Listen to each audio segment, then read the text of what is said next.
Hello and welcome to Dialogue. I'm Yang Rui in Beijing. Youth, it is often said, are like the sun at 8 or 9 in the morning. They symbolize vitality, potentiality, and hope for the future. In 1919, young Chinese people protested against the Western partition of Chinese sovereignty. 97 years has since passed. What's the new meaning of patriotism for today's youth in China? Globalization and information have totally changed young people's lives as well as the way they think. What's their understanding of the past and the future? Today, we are joined by Professor David Moser from Capital Normal University in Beijing and Li Xi from the Beijing Foreign Studies University. But before we get started, let's take a look at those. After the end of the First World War, the Paris Peace Conference was convened in January 1919 with 27 countries in attendance.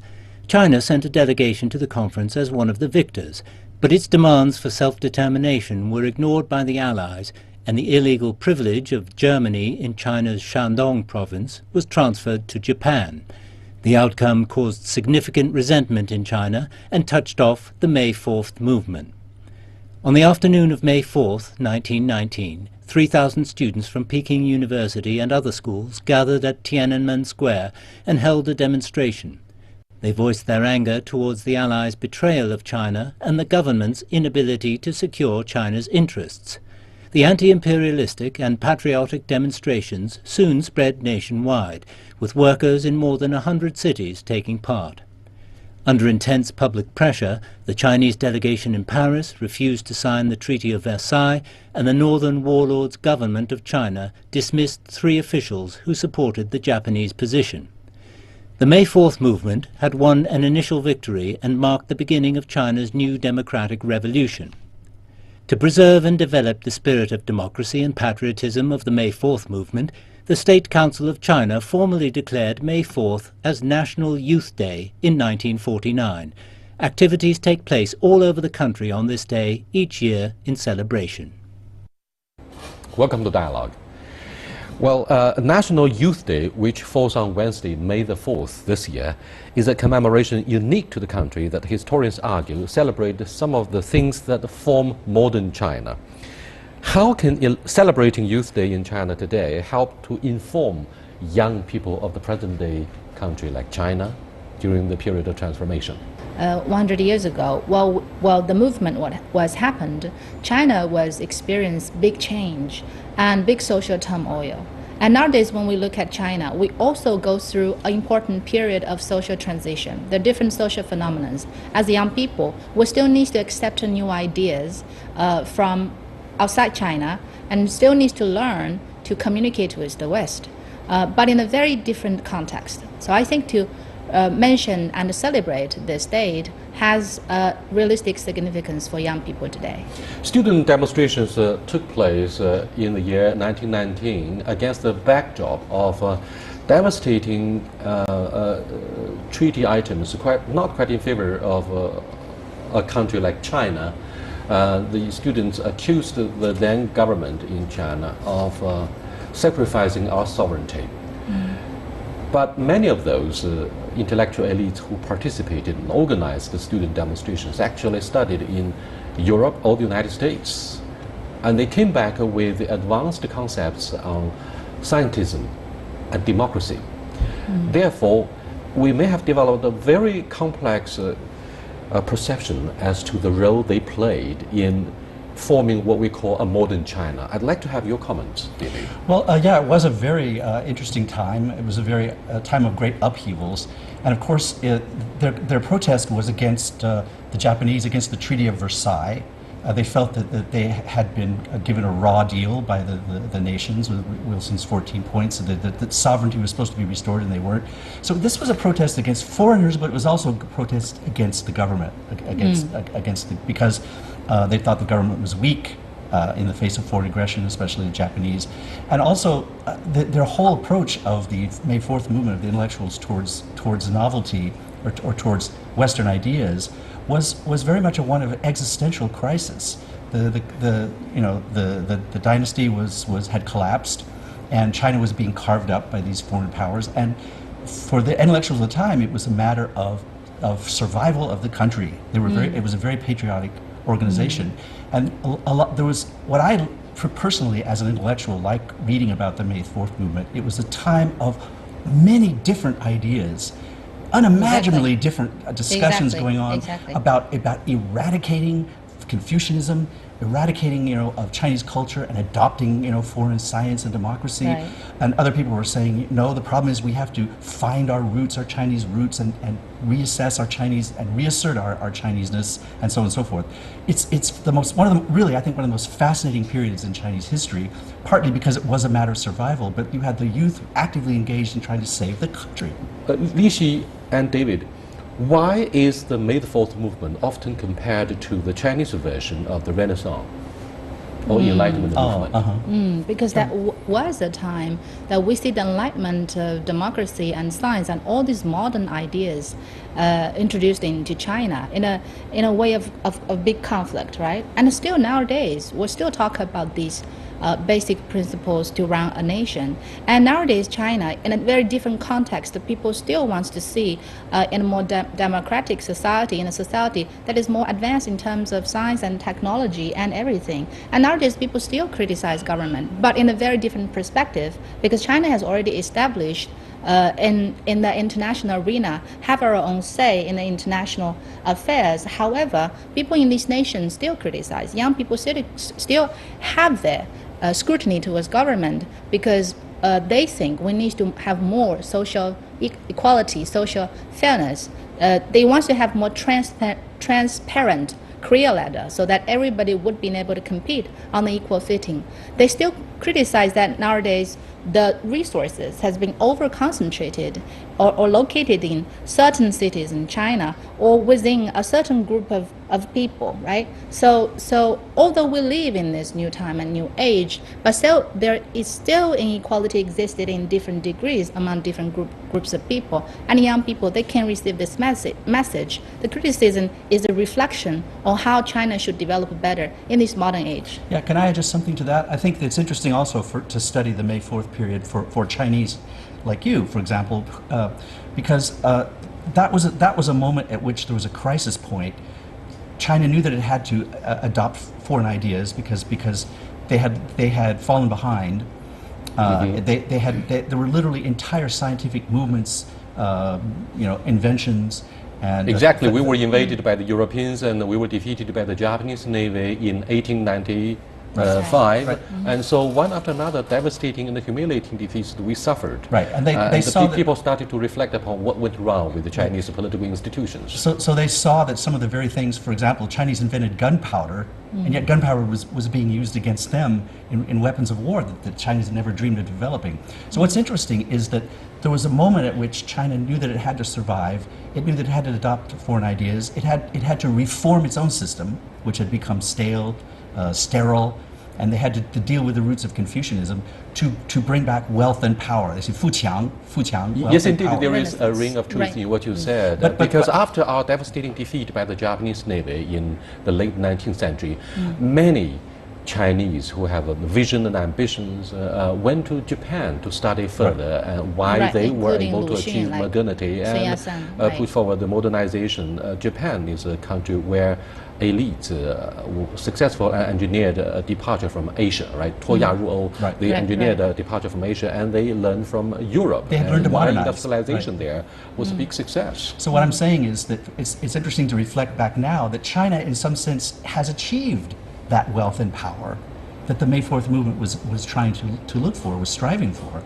China is unarguably one of the most powerful economies, the second world's largest economy now. Right, but young people nowadays in this modern society, I think they actually face a different and a very big pressure to survive and thrive in nowadays society. What I observe, that one of the biggest challenge for young people in China today is that they need to establish themselves in this increasingly and extremely competitive society. There's limited resources, including education and job position in job market, and everybody they need to strive for the best, for their own personal drive of success, and also because the young people, as we're talking today, most of them I think is in their early 20s to mid 30s. That's what we call the the post-80s or post-90s generation. Well, young right? people in the at the beginning of the 20th century and in the 21st century have totally different social inspirations or Yes. aspirations. That's right. For those right. who were involved in the May the 4th movement, they at least had some faith about what the Chinese dream should be like. The Western way, perhaps, more individual liberty, more democracy, more scientism, and reduce the impact of feudalism upon the cultural identity.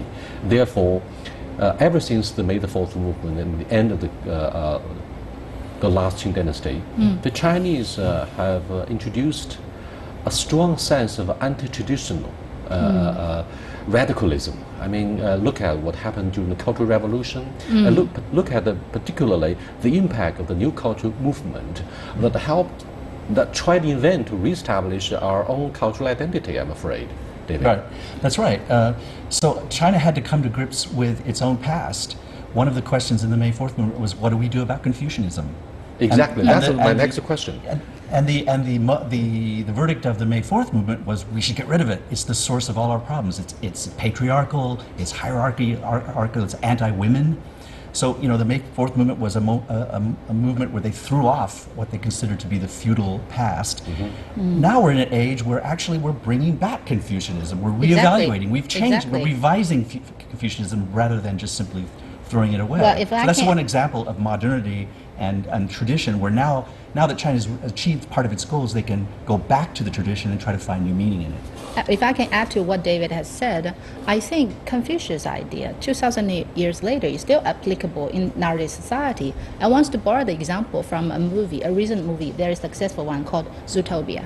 In that movie, the idea is that the big cosmopolitan city, like our society, whether you're a rabbit, you're a buffalo, or you're a fox, you're a carnivore, or you're a herbivore, you could coexist naturally and harmoniously. I think that's the idea, as Sun Yat-sen interpreted in his book, is called cosmopolitanism, proposed by Confucius 2,000 years ago. Confucius emphasized that great unity and harmony in this idea of cosmopolitanism, right? So the movie gets so popular now. People still like it. People still reflect upon us. But I'm afraid a Hollywood movie, however successful commercially it might be through the box office, may draw more conspiracy than build consensus. For example, the basic fundamental principles of both the European Union as a regional bloc and NAFTA in North America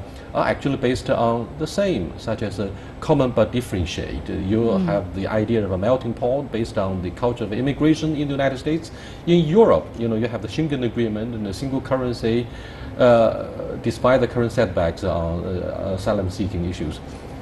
In China, we say 和而不同, right? So we share much of the same principles, and yet why do we have more clashes and conflicts, particularly between the United States and China? Well, that has a lot to do with the difference between a rising power and a power that has already achieved some global geopolitical clout, like China has. When China was trying to regain its fuqiang, its wealth and power, they were borrowing ideas, they were cooperating. They went through a period, as Deng Xiaoping said, where you're Tao Guang Yang Hui, right? Where you hide your light and you just absorb ideas and don't show off and don't move outwardly. I think China's reached the stage now where we're going out of that stage and into a new stage where China can assert itself globally. And once it starts to assert itself as a more powerful culture, then you start to get these cultural clashes, because it's no longer trying to fit into the geopolitical order, it's trying to establish a new geopolitical order. And then obviously people are not going to be happy. And in fact, the revival of Confucianism reached its climax in the 1980s, right? Either in the May the 4th movement at the beginning of the 20th century or in the 1980s, people were debating about the same thing. Should we retain some of the practical elements, the most useful elements in Confucianism, while combining the advanced management and the scientific knowledge from the West? Well, first of all, I don't actually see the major principles about a nation in the political sense or about people's wellness in the West or in China is necessarily mutually exclusive. I think whatever kind of political system is, the purpose is for a stronger nation and better life for its people. But there are differences between these two. I want to borrow in a personal experience example to see how we can put these two things together. Last weekend, I went to the Confucius Temple in Beijing, and I saw a group of high school students have their adult ceremony there. They're wearing the Han costume and then doing the ritual and everything to celebrate. It's a coming of age ceremony. Yeah, right. coming of age ceremony, that's right. But I believe nowadays every high school students, they must learn from the very young English, right? And nowadays the information is very accessible online to all the younger generation. So everybody can check online, read the information, know what happens around the world, while at the same time they still maintain the tradition to celebrate themselves as being an adult in Chinese sense, our Chinese cultural identity. And perhaps the examples of Japan and Taiwan may inspire those in the mainland with their very good examples of how to best combine traditional culture with Western thoughts. But you are watching Dialogue with Li Xi and David Moser. We're discussing the legacy of the May the 4th movement that took place 97 years ago in 1919, and we are also discussing the historical context within which that Chinese equivalent of the Enlightenment movement had taken place. We'll be back in a short while. Please stay with us. Welcome back. So let's talk about why senior politicians in Beijing were very much concerned as to the implications of May the 4th movement, the impact upon the political future of China. I think I can assume, right? One of the reasons we need to do that is because they emphasized overwhelmingly the importance of patriotism instead of De Xiansheng and Sai Xiansheng, although they did mention democracy the and two science. themes that characterize the legacy of May the 4th movement. I think what's behind this is the stability of the society that the government wants to see. As we develop, right, the basis for the society develop is that everybody can live in a relatively stable, right, and peaceful status. And the youth movement, take May 4th as an example, students is the group of people who by natural have a lot of ideas, right? And they are pretty outspoken by their ideas, right? So they may be a factor that influence the social stability if we were have a demonstration again, right? That's not what the government wants to see, and that's not a society. If we really think about a long-term prosperity, one needs to have because the advancement is based upon a relatively stable environment that everybody could be benefit from this. So in order to achieve this social stability, it's not like we sacrifice the part of diversity, but we can have certain kind of trade-off, I think, between these two. While we want to have stability as the basis, on this basis, we can achieve utmost diversity. But if this diversity hurts this stability, then I think any government in the society needs to consider this question: what do we value more? Do we value a society, people's livelihood being maintained in a relatively stable way and gradually move towards what it should be, the society should be? Or do you want to see a radical movement? An important part of Confucianism is the 大同 concept. Right. It means great harmony of all, and it's part of the Chinese political tradition. There's the Confucian aspiration of self-cultivation, regulating the family, governing the country, and establishing peace throughout the world. 修身齐家治国平天下. You first of all cultivate your own soul to lay groundwork for exercising better governance and for running the whole country at large. What do you think of this very philosophical idea? I have things to say about that point.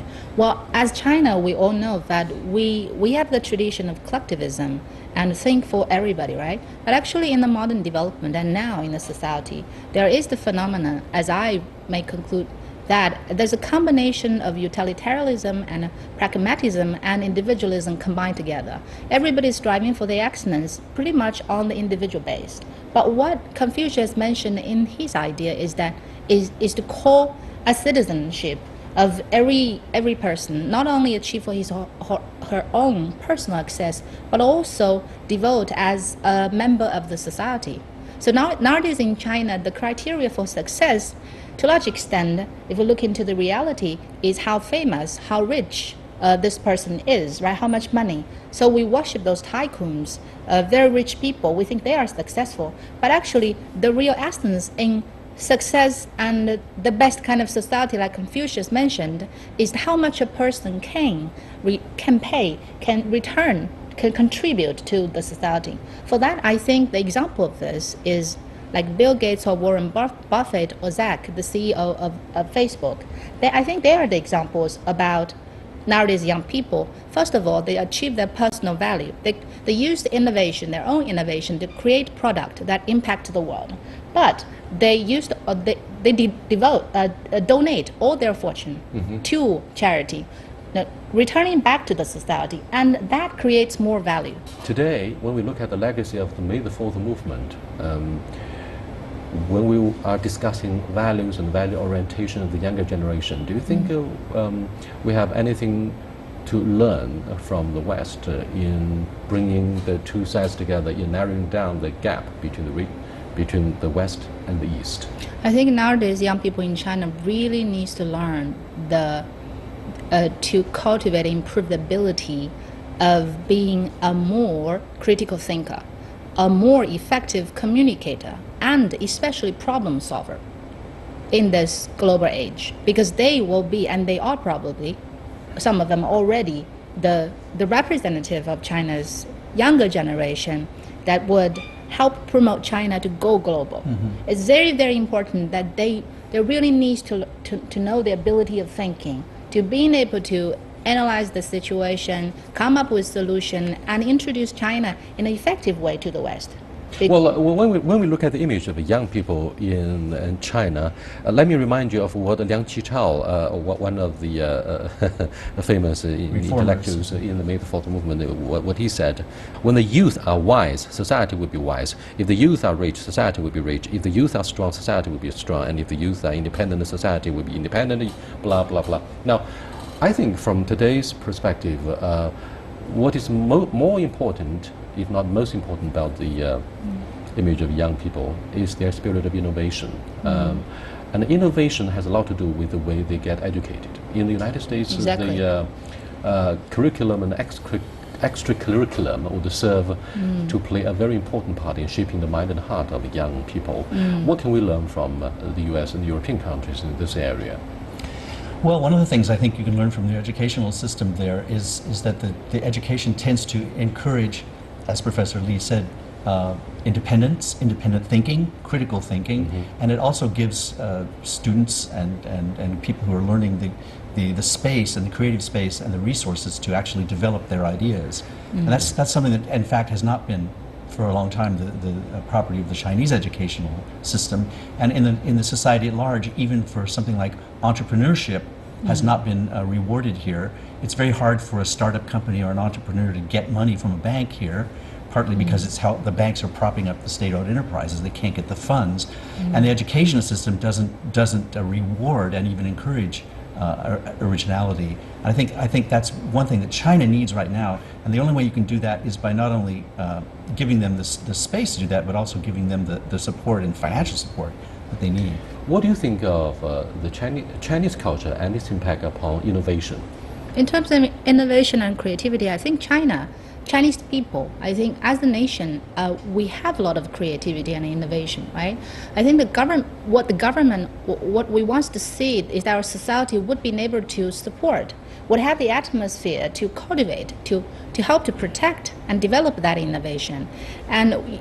And there are a very basic way is start from education, as we have discussed just now. Professor Chen Zhiwu from Yale University wrote 2 articles recently trying to compare the Chinese and American education, and they have been pointed out what China really needs to do is from very little kid, we need to teach them to critically analyze and think and have their own opinion, pretty much like what we said just now, independent thinking, problem solving, and everything. Now, I teach the course in the university I am now. What I see is that students that very much willing to be sitting in a classroom like this. However, it's kind of late to start at university level. We Yes. should start from kindergarten. Yeah, it's too late at university. It's too late in university, but I still see changes. I still see students that cooperate. They're happy to have a chance to have a platform to fully elaborate their own opinions, and they're benefiting from this. I think There's still yes. a lot of margin for improvement in terms of encouraging innovation amid the tidal waves of urbanization to sustain China's prosperity. However, many observers, and Chinese alike, pointed out that the introduction of market economy and entry into the WTO in the year 2001 had helped emancipate human mind and encouraged, actually, entrepreneurship, giving a lot of laissez-faire for entrepreneurship. We need to discuss further whether we should learn more from the West in cultivating the spirit of innovation. But that's the topic of the next discussion or dialogue. Until then, goodbye.